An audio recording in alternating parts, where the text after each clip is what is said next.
Seorang ahli di ruang sidang itu sudah secara eksplisit definitif mengatakan tidak ada otopsi.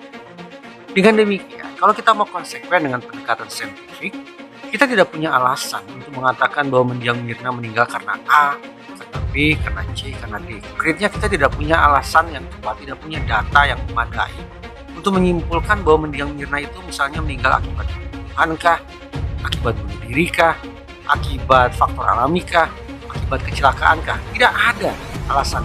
Karena sekali lagi tidak pernah dilakukan otopsi terhadap mendiang Mirna. Kalau keyakinan saya, kalau tidak ada bukti langsung, maka saya tidak meyakini. Ini pendapat pribadi. Tapi menurut Mahkamah Agung, dengan bukti yang ada, ya itu juga kita harus hormati. Nah, tapi kalau saya boleh berpendapat di mana setiap warga negara dan juga saya profesi advokat memiliki hak yang dapat dengan keilmuan dan hati nurani yang diberikan Tuhan kepada saya belum teryakini dengan bukti yang ada Jessica dalam pelaku. Saya masih curiga dengan keputusan itu karena pertama saksi tidak ada yang melihatnya, tidak ada saksi yang melihat bahwa Jessica memasukkan cyanida. Maka kalau tidak ada saksi bicara tentang surat juga tidak ada yang memastikan bahwa Jessica punya racun atau masukkan racun itu. Maka masuklah kepada kategori keterangan ahli. Ahli kan ya semua pintar, ahlinya jaksa juga pintar, ahlinya pengacara juga. Nah, kalau keyakinan hakim mengatakan itu adalah Jessica pelakunya, dari mana dasar keyakinan hakim ini? Keyakinan hakim akan harus didasarkan oleh dua alat bukti tanpa keyakinan. Tapi kalau didasarkan pada keyakinan hakim menjadi pertanyaan.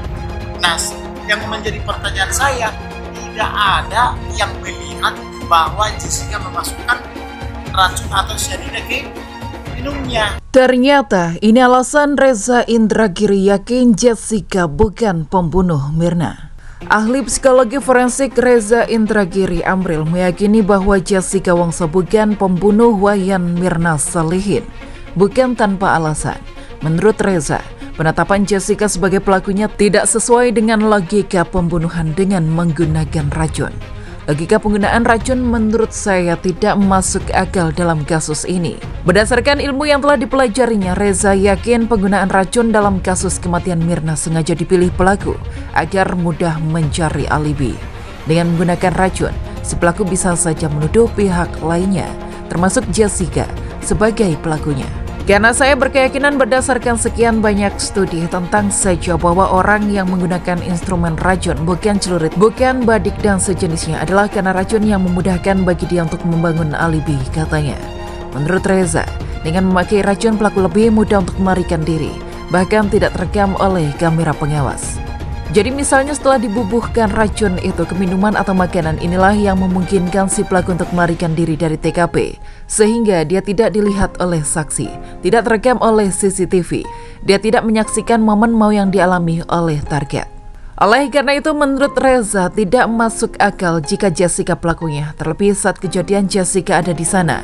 Ia bahkan bersama Mirna sampai Mirna mengalami reaksi seusai meneguk kopi cyanida itu. Menjadi tidak masuk akal kalau ada orang yang menggunakan racun lalu dia tongkrongi itu. Apa gunanya dia menggunakan racun, kata Reza. Keyakinan itulah yang membuat Reza getol membela Jessica dan yakin bahwa Jessica tidak membunuh Mirna.